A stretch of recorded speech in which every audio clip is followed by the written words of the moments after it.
అమ్మతోనే అయ్యా.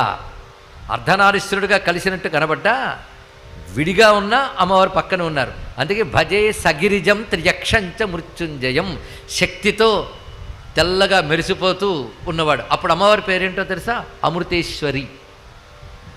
అదే అమృతేశ్వరి, అమృతేశ్వరుడు. అమృతేశ్వరి మంత్రం అనే మంత్రశాస్త్రంలో చాలా ఉంది. ఆ గోల మనకెందుకు? అమృతేశ్వరాయ నమః అనుకుని అమ్మవారిని అయ్యవారిని తెల్లని కమలంలో కూర్చొని చంద్రలేఖ దాల్చి అమృతంతో తడిసిపోతున్న రూపాన్ని ఒక్కసారి మనస్సులో ధ్యానిస్తే చాలండి. మనలో అకాల మృత్యు, అపమృత్యు, అజ్ఞానాది వికారాలు పోవడమే కాకుండా వివిధ రోగములు కూడా నశిస్తాయి. ఈ ప్రక్రియలు కొంచెం ఈ చెప్తున్న చిట్కాలను మీరు అనుకున్నా సరే ఈ కొద్దిపాటి చేస్తే బాగుంటామండి. పెద్ద పెద్ద హోమాలు యాగాలు చేసేవాళ్ళు చేయనియండి, అవి చేయలేదని బాధపడక్కర్లేదు.